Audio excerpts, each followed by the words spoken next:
Good afternoon. I'm Dan DeRosa with 19 News. Coming to you from our digital desk, we're about to take you live to a news conference being held via Zoom with the Ohio Attorney General. This is in regards to what's known as EdChoice here in the state of Ohio. It's a voucher or scholarship program where if you don't want your child to attend a public school, you can get scholarships, thousands of dollars, to then send them to private schools. It was last month a judge in Franklin County ruled that using taxpayer money, because that money for those scholarships comes from the state general fund, a judge ruled that that is unconstitutional. Some of that money is going to Catholic schools, that is a religious school, and they are not to be supported by state money. Obviously, that gets into a problem with separation of church and state, but that is just one of the issues. You have a coalition of local schools and superintendents who filed that lawsuit and won. The judge saying it's unconstitutional. They're saying it's draining kids out of the public schools. Let's take you live now to the Ohio Attorney General, Dave Yost. EdChoice program here in Ohio came under a lawsuit by a handful of school districts and several parents alleging 5 different grounds under which the program allegedly offended the Constitution. The normal process ensued, and last month we got a decision from the trial court that upheld the complaint on 3 of those grounds. We do not agree with the decision. That's why they make appeals courts, and we will be filing our merits appeal on Wednesday, explaining in some detail why we believe the trial court erred. However, the news media coverage of this and other matters in the courts, it seems like there's been a lot of lawsuits about a lot of things across the country, have left some folks uncertain about where we stand right now in this program. And it's middle of summer, but people will be going back to school within about a month. And I felt that it was important as Chief Law Officer of the state to take a moment and to clarify a couple of things. One of which is last month's ruling was stayed not by a court of appeals, but by the trial court itself, recognizing the state's important policy setting interests here and putting her ruling on pause while the appeals court process unfolds. What does that mean? That means EdChoice is the law of the land. It is funded, it is operational, it is available for Ohio parents. And I want to urge all Ohio parents to carefully consider what's in the best interest of your child.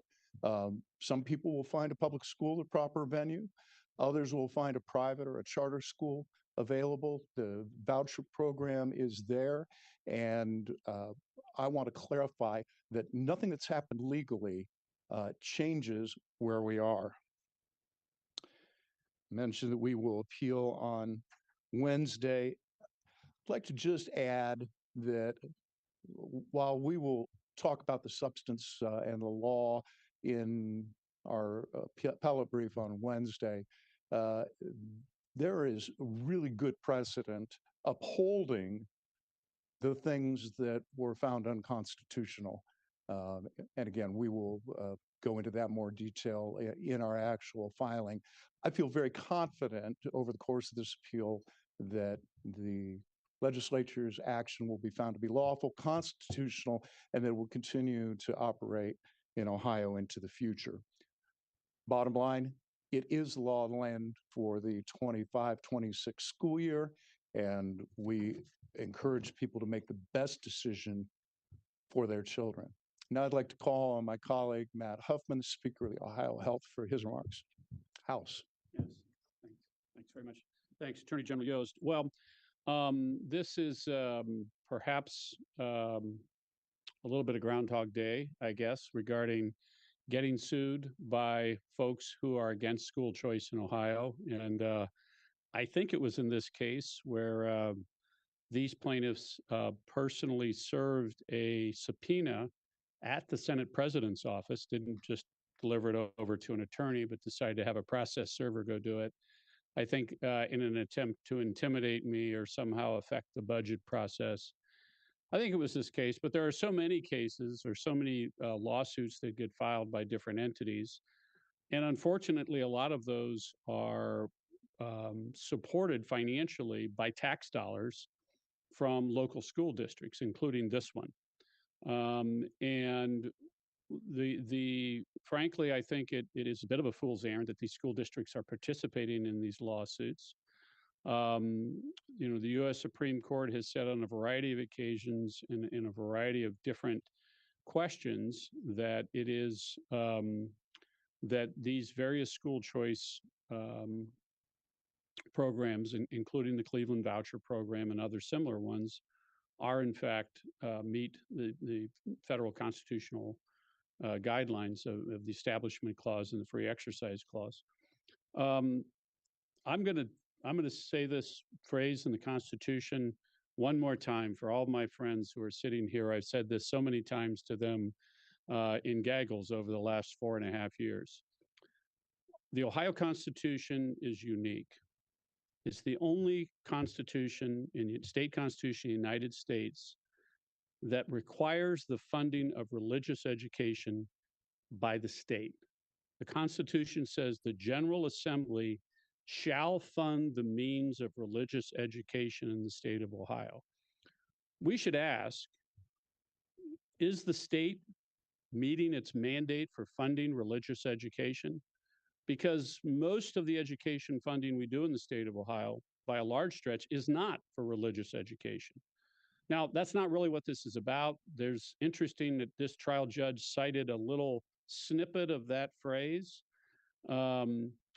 But we, in fact, have many people, for example, on the religious release issues, trying to fight that, saying that's unconstitutional. Well, clearly it's not by the Free Exercise Clause, but it's also required in the Ohio Constitution. So in many places, we do not fund in any way the means of religious education. There's no alternative in many parts of Ohio for religious education. But that's not really what this case is about. And the case really isn't about what the complaint's about, nor, in my estimation, what the judge's decision was about. This case and cases like it are intended to shape public policy.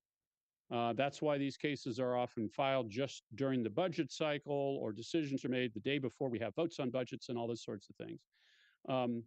And my guess is that each time a brief is filed in this case, there'll be a series of news stories about it. And when the Court of Appeals makes a decision, there'll be more stories about it. And then we'll file memorandums in support of jurisdiction. There'll be more stories about it. We'll talk about it over and over. And the same people will say the same wrong thing, that these program and EdChoice in particular is unconstitutional. Because they can, because one common pleas court judge out of about 850 issued an opinion saying that. It's a lot of time, it's a lot of effort to get to the same place that the U.S. Supreme Court and other courts, as the Attorney General has mentioned. So I don't think I have to inform anybody about where I stand on this issue going back to 2007. Those who like what I do about this, which is about 75% of the public, are not going to change their mind, and those who don't like it aren't going to change their mind. But fortunately for you all, we have somebody here who knows more about this and has been more involved in this than I have for a longer period of time. And that is Representative Callender, who has been very involved in the legal aspects of this. I'm going to let him talk a little bit about it, but I think he has. We talked a little bit about this over the last several weeks, and I asked him, well, at some point, I'd like for you to speak publicly. So I thought this was a great forum. So I'd ask Representative Callender to come up and talk about his experiences. We're talking about marijuana. Yeah, we're not talking about marijuana. Okay, just check.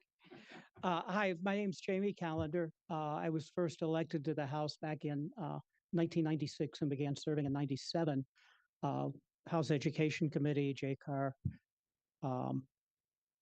And in my first few weeks in office, the DeRoff decision came down, and that has dominated my life, both as a professional lawyer and as a legislator since then. Um, Despite other issues I've gotten involved in, that's always been kind of a core issue. In Ohio, school choice has been challenged in the courts going all the way up to the U.S. Supreme Court over the years. In fact, the leading national voucher case, the Zellman case, went up, I believe that was 2001 that decision came down, looking at our early voucher model, which was untested and we didn't have a lot of parameters as what to do. We were one of the first few states in the country, and us and Wisconsin and Minnesota, I think, were the three states that went up on that appeal. And the U.S. Supreme Court took a look at how we were funding them and what we were doing, and found them constitutional on a federal, and we were found constitutional then on a state level. Later on, we had a challenge to school funding vis-a-vis the charter system and funds going to potentially private operators that were hired by not-for-profit overseeing boards. That was the Congress of PTA case, which also was a very clear sustaining of Ohio's school funding system. There's always been this argument that districts have made, and I won't comment on the validity of it, but that's that they would lose funding if a family chose one of those choice options. Because up until 4 years ago, it was the same line item in the budget. And the funding for that student, wherever their residence was, would go into the district's funding bucket and then be deducted on a public form called the SF3 and sent to the school of choice. With the fair school funding plan that we implemented 3 years ago, and this element we've continued the last two General Assemblies, that is no longer the case. So there is absolutely no validity to the argument that a child choosing a voucher or a charter has any direct impact on the district's funding. And that is one of the key elements of this case. And I'm so glad that the Attorney General is taking this up and has an incredible team of lawyers working on it, to point out the simple fact that they're arguing a funding stream that no longer exists. To say they're losing money for every child that goes is also saying every time a police department buys a new car, every time a hospital gets equipment for a new surgery and uses public dollars, every time we repair a road, it's the same argument. In the state budgeting process, we make choices, and that's constitutionally the job of the legislature. To say that doing one thing impacts another is not a constitutional issue. And this case was incorrect in that. And I'm glad to see that we're seeing the appeal and that there is no stay to move forward. But this is just another in a long line of cases, from the Ford DeRolf cases to the Congress of PTAs to the Zellman case, of people trying to challenge it for money, not for the kids. And I think, I'll add a political statement here, I think it's important that the thorough and efficient clause means making sure every child has access to a quality education and not one size fits all. And it's imperative that for those families that don't fit neatly into the district school, that there are alternatives that are appropriate for that child and best for that family. And that's what these programs are about. And I'm glad that we've got a team of leaders up here that are making sure Ohio stays in the forefront of providing our families those opportunities. There are a number of advocates out there that are making a difference for the children in Ohio. And I want to introduce one of those now, Rabbi Yitz Frankel, who's been at the forefront of protecting our children for a very long time. And I'm proud to call him a friend, along with an expert in the area. Yes. Thank you all for coming today. I just want to, just very briefly, because there are better people to speak behind me, but just on behalf of so many of the families that our organization works with, that are scared about losing their ability to attend a school of their choice, it's very encouraging for them to know that you have leaders like Attorney General Yost and legislators like the Speaker, like Jamie Callender, that are here to make sure that their interests are protected.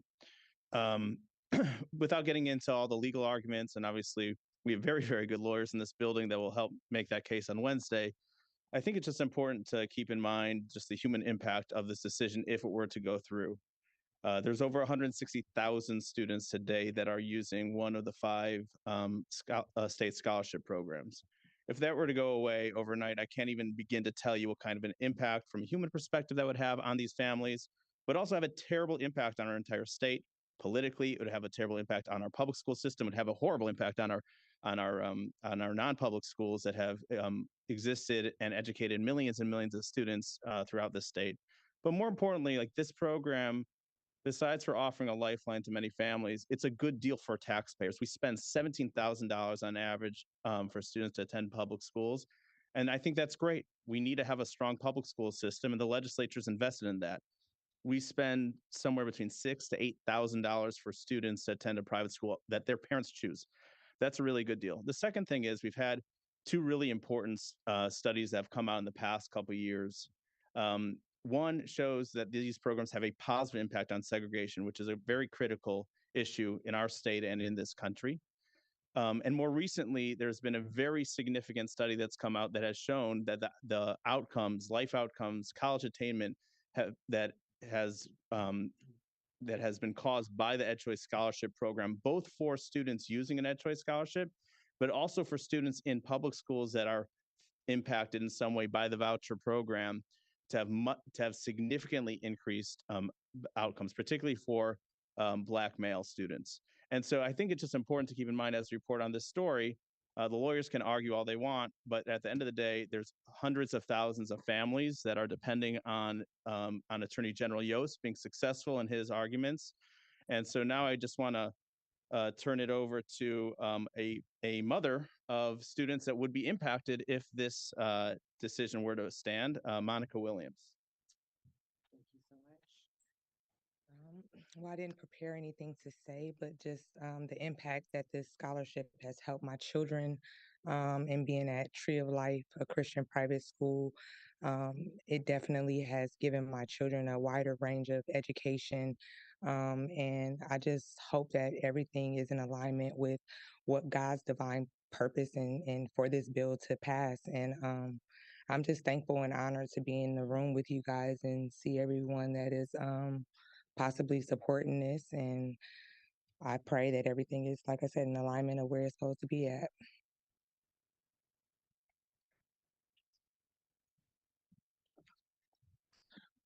Well, my name is Aaron Bear. I'm the president of Center for Christian Virtue. We also run the Ohio Christian Education Network, which is a network of about 204 Catholic and evangelical schools all over the state of Ohio.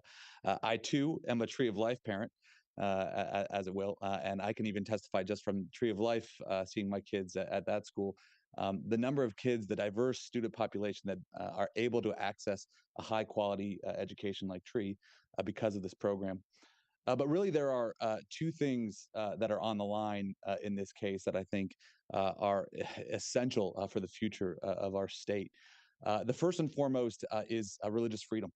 As Attorney General Yost alluded to, this case undermines and even outright contradicts some very important U.S. Supreme Court precedent that ensures the right of families to be able to access programs like this for religious education. If you're going to have a school choice program, you cannot discriminate against kids because they choose a religious school.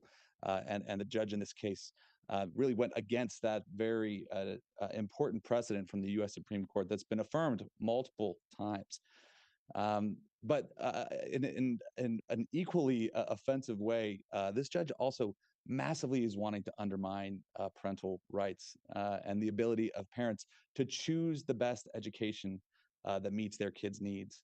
I find it so offensive that these school districts, instead of asking the fundamental question of why would tens of thousands of kids want to not attend their school for free, but instead go to a different school that in many cases is farther away, instead of asking that question, they would rather use taxpayer dollars to file brief after brief after brief with expensive lawyers to try to tear down this program.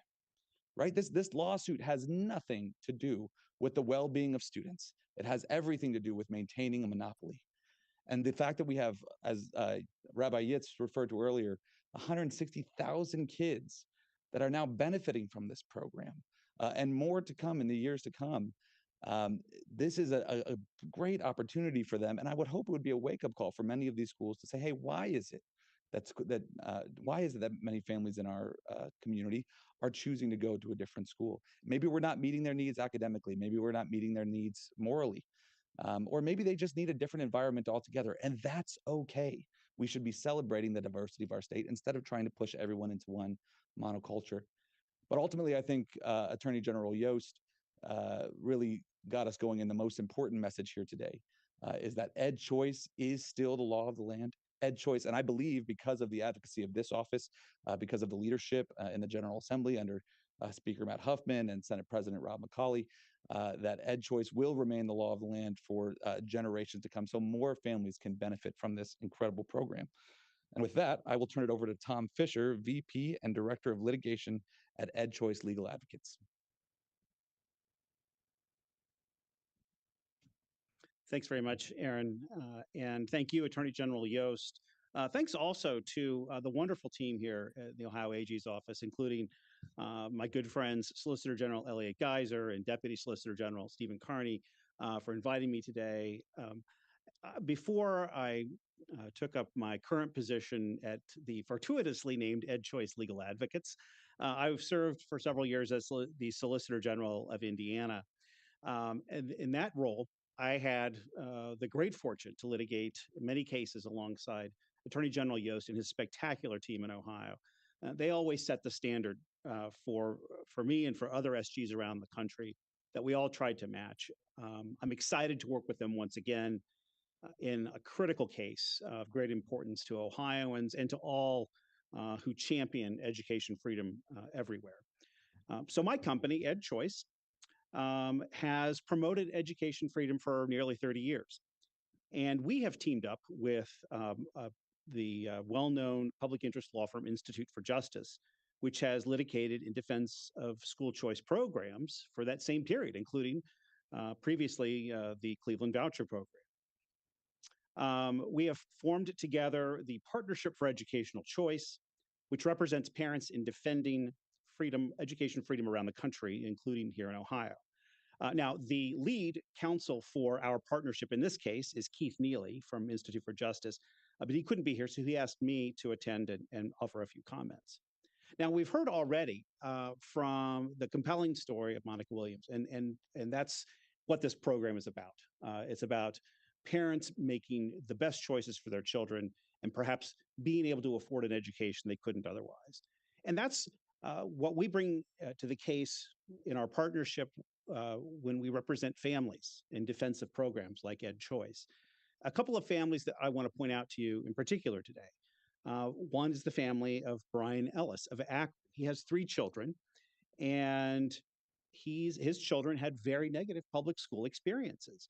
As often as many children have positive experiences in public schools, unfortunately, theirs were negative. They witnessed constant fighting, rampant drug use, and widespread truancy. The EdChoice program has been an educational lifeline for Brian Ellis and his children. Think also of Catherine Slewinski of Toledo. She's a single mom. She has a son with ADHD, and he attends Blessed Sacrament, where he benefits from special attention. And without the EdChoice program, she would have to send her child with ADHD to a lower performing public school. And the stories like those are numerous. EdChoice has such an amazing benefit on families, and that's the most important aspect of this program that we need to keep in mind. Now, it's been said before by Attorney General Yost and by Mr. Baer.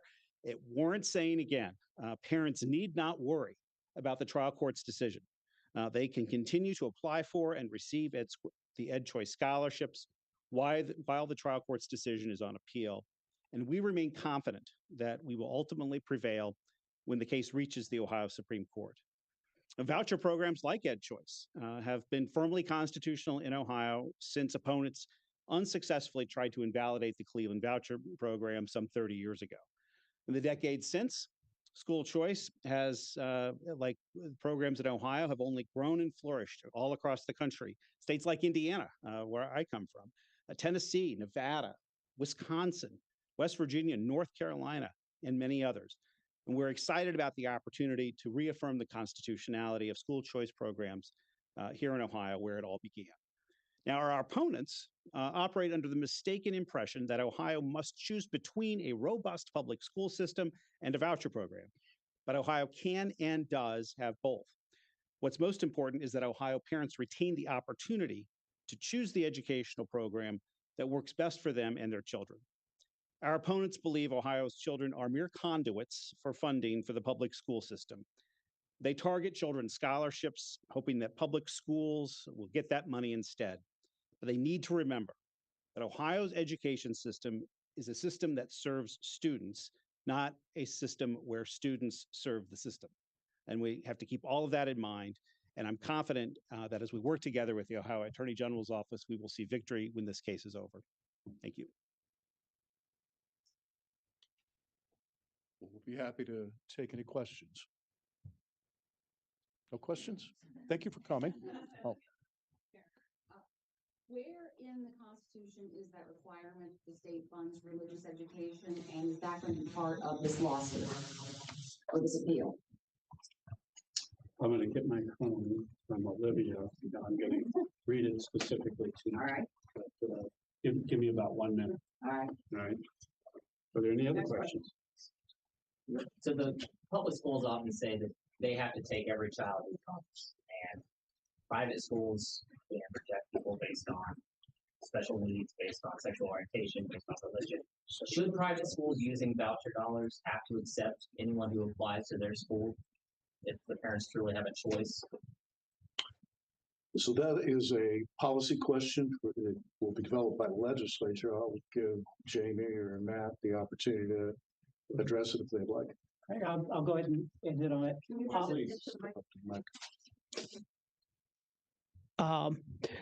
That is not something that was in this case. That concept has been litigated in the Congress of PTA's case, which is actually challenging the charter system, but that concept is a little bit the same. And in the dicta of that case, it had some language that expressed the differences in it addressed the standards, the testing, and some of the other regulatory differences between the two. I think many of you actually covered that case, if I remember correctly. So it's not necessarily relevant to this appeal or this case, but it is a matter of public policy, which would be the legislature's purview to choose.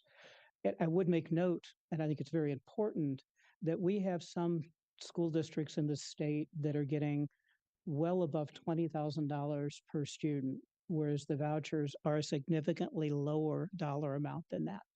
So it makes sense that there would be some differentiation in requirements based on the vast difference and disparity in the dollar amounts that were given. I think the argument that some of the opponents make that those differences are in some way unfair would be a lot more valid of an argument if the vouchers were receiving $25,000, $26,000, $27,000 per student, like some of our districts that are losing students. Just to follow up, Judge Page did include that in her decision, that part of the reason it's found unconstitutional is that schools are choosing students, right? Parents aren't choosing the school necessarily, because the schools can say, no, we're not accepting it. So how's that not part of the school? I'm just trying to understand. Yeah, I looking at the case, I saw really two major portions, and it was the funding and the requirements. So I guess that would be one of the requirements. I was thinking more the teacher licensure stuff that she was referring to there, I think. But again, there's a huge funding difference. There are grants available, and there's funding available for students with severe special needs, many of which are only available through the district schools and not available to private schools.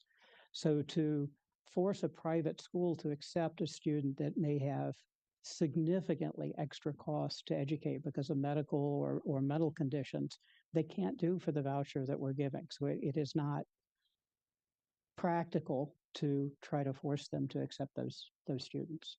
And for the other reasons that aren't cost related, sexual orientation, religion, those are okay to discriminate based on.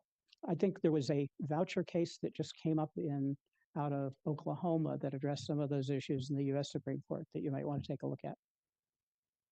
When it comes to the funding, Representative Hollander, you said earlier that, because one of the arguments the judge made is that the funding for EdChoice takes away from funding for school. You were I want to make sure I understood you. Are you saying that the budget is all about like funding choices and that it's not unconstitutional for you to just pick different places to put the money? Is that what you were getting at? I think that's the core job of the legislature, is to make choices, and they're tough choices. Very tough choices, because there's a lot of programs that are deserving, but whether it's funding new ambulances or certain things at certain urban hospitals or library funding, I mean, we make very tough choices, and so to that degree, one choice affects all of the others because there is a finite amount of money out there to allocate, and that's just a fact, and always will be. That's not going to change. There may have been, although it had been litigated and found not so, 6-7 years ago, when the education funding, with the school funding per child went through the district and then was deducted if a child went to a voucher or a charter school. That no longer is the case and hasn't been for 5 years now. And so I think that took away any potential challenge, even though the Ohio Supreme Court had upheld that system. I think the fact that after the Fair School Funding Plan, we segregated that funding stream as a separate stream takes away any argument they might have had. With the Fair School Funding Plan being under review, especially by Speaker Huffman, I know obviously there's some changes that were potentially going to be made. Advocates for public education are saying that they're worried that even more of the money is going to be taken out if the Fair School Funding Plan goes away, and thus the pool will become one. Well, I think in this budget, there was a lot of saying that it went away. It was altered, but every year we alter the funding plan. And that element in particular, the Fair School Funding Plan, is still in the budget. And I think former Senate President, when he was Senate President, helped us advocate for that and was with us on that and advocated to keep it in this budget. And I anticipate it staying in the budget. Budgets, I won't be here after this year, but hopefully in the future will continue that. I think it's a good public policy. I'll answer the other question. We're a couple questions behind, but I would also say the nomenclature that is used where they get to choose they can accept, and there's a difference between those two words. Okay, and I know that those get used interchangeably. And the answer is, if you have a school that's for Muslim children and someone wants to go to the school, maybe because it's across the street or they like the discipline, and they say, but I insist that my child gets a Christian education here, well, that's not why they have that school. And of course, the answer ultimately is that education for tens of thousands of years with human beings has not been done as a large collective across the large group of people. It's families, extended families, and people in communities who know each other.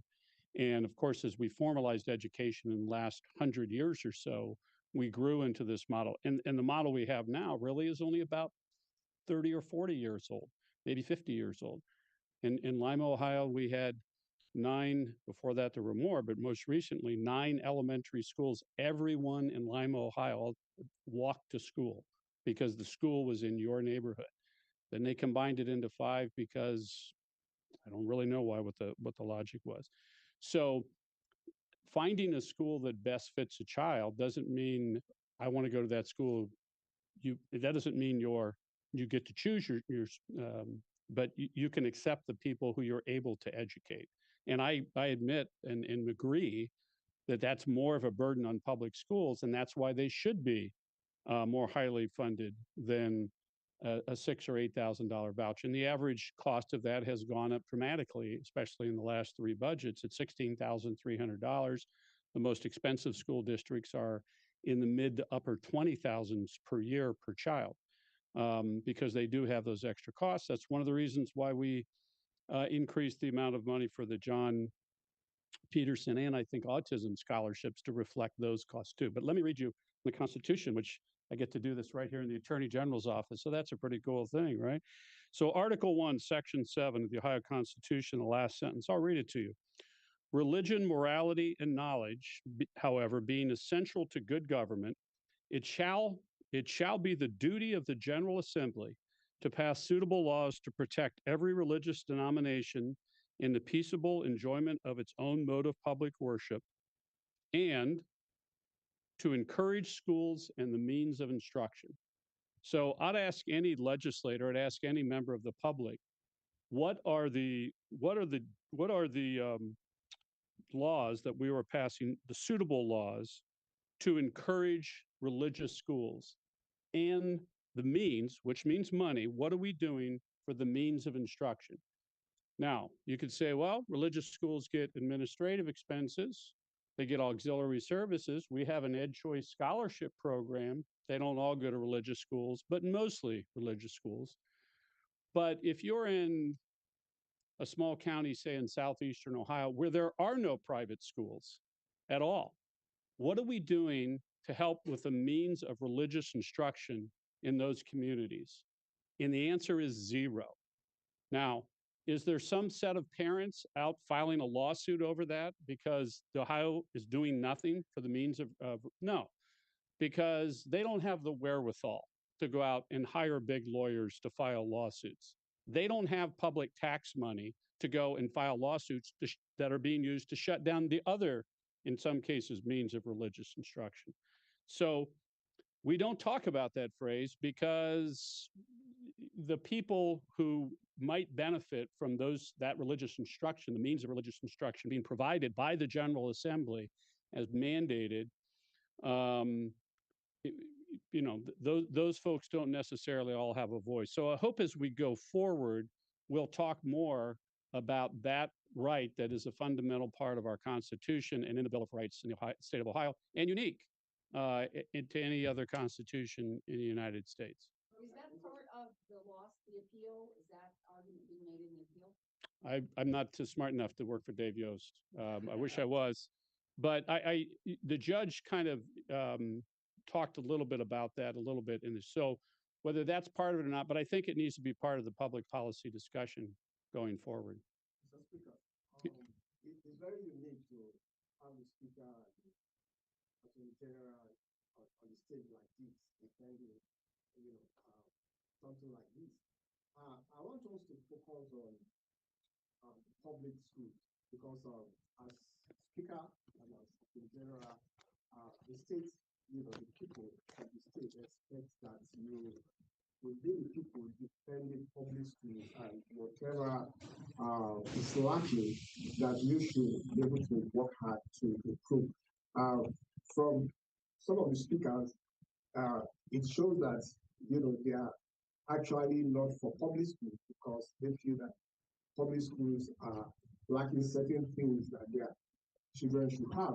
So, as the speaker, what are these things that are lacking in public school that should be taken care of by the state, that you think the state is not taking care of for you to now want to support this group? Yeah, well, first of all, my job isn't to say I want to support just this segment of government or society. The job of the Constitution is to provide, that's given to the General Assembly, is to provide an education to all the students in the state of Ohio. And we're actually not talking even in this lawsuit about other children. For example, children who are homeschooled. We don't care less about children who are homeschooled because we're not paying for that. But if part of your question is, well, what do public schools not have that they're lacking that we should have more of? I think they should have more flexibility. I think they should be able to decide for themselves how they pay their teachers. For example, we have a statute in the state of Ohio that says when a teacher reaches a certain level of experience, then their pay automatically goes up. Now, that's not affected by, is the teacher doing a great job? Maybe they should be getting paid a lot more. You know, that's something we consider. But that's a mandate that we put on public schools. And maybe those school districts would have a different way of doing that. And we do have other mandates, and for folks who've been around for a while, they might recall a bill that I introduced called the Public School Deregulation Act in 2017, where we eliminated really dozens of mandates that we put on public schools. Now, keep in mind, the folks who want to do that are superintendents and school boards.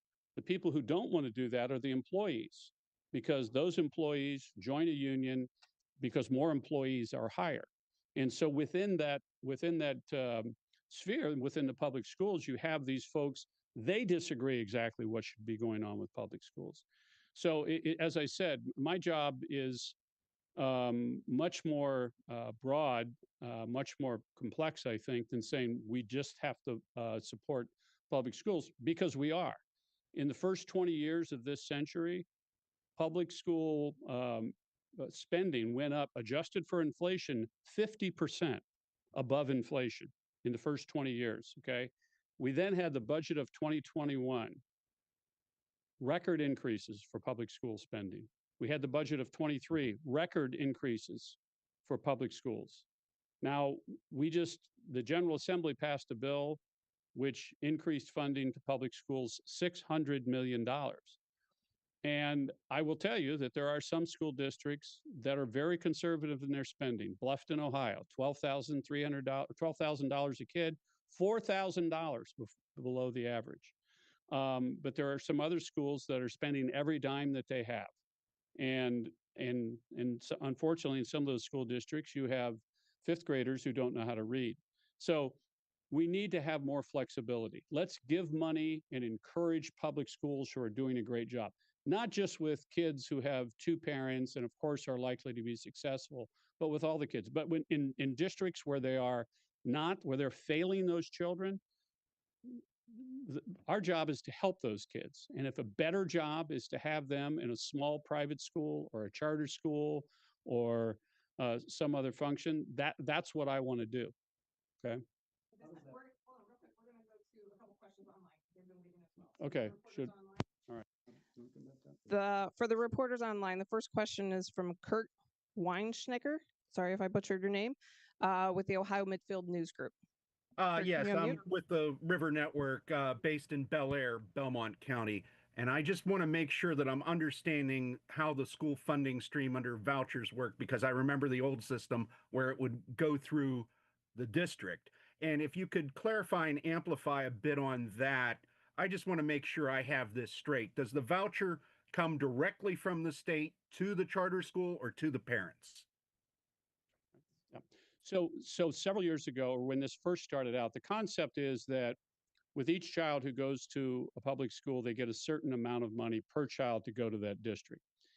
And we, when the EdChoice was started, what we simply said is, hey, that money that is going to go for that child that's in that school district, we're going to have that school district send the money over to the private school.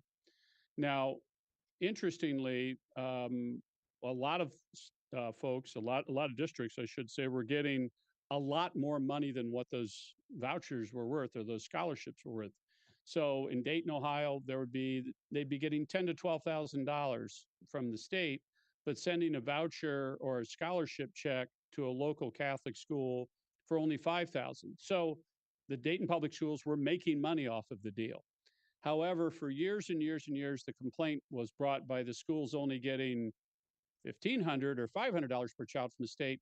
We're losing money. We have to send this money over to private schools. Set aside the fact that most of the kids who were using the scholarships were coming from urban schools who were getting big amounts of money from the state per child. So we separated that about 4 years ago and said simply this: if you qualify for an EdChoice scholarship, or to the amount of money that you qualify, just apply to the state. And instead of the money, a check being written from the public school to the private school where that child is going, the check goes directly to the parents, or if the parents designate, directly to the school. The parents have control of it. And in fact, it's their money for them to decide if they want to go to the private school. So it is separated from the money that goes to a local public school. That answer? Yes, thank you. Okay, the next question is from Jaden Jefferson with the Toledo Free Press. Hi, my first question is for Speaker Huffman, just regarding the program in general. Critics of the program, they argue that private schools are not subject, or non-public schools are not subject to the same oversight as public schools. And so is there room for this program to be improved? And if so, how? Yeah, this is a fair argument, I think, that's made on a fairly regular basis. There have been a number of things that we do have that have changed through the years. I'm going to miss some of the accountability measures. Probably Rabbi Frank could come up and list the half a dozen that I missed. But you know, there are of course the normal safety and all those sorts of things. But there's also testing for the students who have to take who accept these EdChoice scholarships. So we see how well they do in making sure that those students are getting at least on a test as good of education as they had before. And that I think we also have that in charter schools, but I'm not sure. Rabbi, can you address any of these other accountability measures, or did I get it by and large? I think you got most of them. I mean, generally speaking, charters have lots and lots of regulations. They're different. They create some flexibilities, but even for charter non-public schools, Ohio, even pre-vouchers, regulated our private schools probably more than almost every other state in the country. That's kind of how it's always been. The state's always been very supportive of non-public education, but it's also been a pretty significant regulator. They have to keep all the same operating standards of Ohio schools, which you can find in the Ohio Administrative Code, which is that's what governs most of the broad things that all schools, public and private schools, have to follow. The other thing and then there's a whole host of other accountability measures, but I think that one of the key things to keep in mind is that one of the accountability features that exist for private schools that do not exist, at least yet, in the traditional public system is the ultimate accountability is going to be to parents. And if parents are making the affirmative choice, whether it's going to apply to the State for an EdChoice scholarship, dipping into their own pocket for tuition, they are going to hold those schools accountable. And that is really the ultimate accountability. In fact, if that existed in the public school system, my guess is that there will be people in the legislature that think that's a pretty good way of holding them accountability, and maybe we can get rid of some of the things that most public schools complain about a lot. Yeah, I would add that, I mean, we have other benefits that come from the government that are portable. And of course, the benefit that we give to public school students is also portable by and large. They can take their right or their payment to go to a public school, and they don't have to go to their school district. They can open enroll to another public school. And in fact, open enrollment is the largest school choice program in the state of Ohio. There aren't any lawsuits being filed over it because the public school districts who have all the money for lawyers are not filing those. But if you look at other things that we provide to the public, you know, we have SNAP benefits, for example, and those folks can go to whatever grocery store or other food vendor they want to who want to take that. I'm guessing that if they don't like that store because they don't like the products they sell, they can go to wherever they want. We don't require them to go to the government store. We don't require Medicaid recipients to go to the government hospital. They get to choose the doctor or the hospital that they want by and large. So this is really no different than that. And so the accountability is really by the user. The next question is from London Bishop with Dayton Daily News. Good afternoon. Thank you so much for this opportunity. I had a couple questions. The first is, and I apologize if I missed this earlier, when was the provision that you mentioned about the legislator being required to fund religious schools, when was that added to the Ohio Constitution? I'm going to guess 1851, but I do not know the answer to that. I get a nod from a knowledgeable person in the room. That's when the big rewrite of the Ohio Constitution the original big rewrite. Let's put it that way. Gotcha. My second question was, is there a state mechanism for documenting which students are using these vouchers? You know, there's been several studies that have come out over the years of the demographics of students that are using these vouchers. I'm wondering if there's a state mechanism for collecting that data.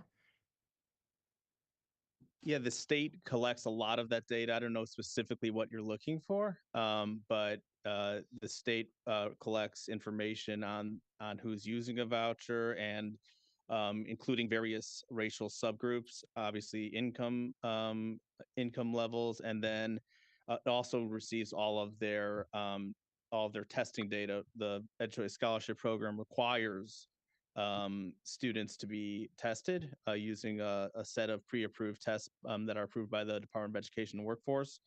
And so those also can further be broken down according to test results by racial subgroup. Got it. Thank you. That answers my question. I have, oh, Thank you all for coming. Thanks, everybody. Thanks.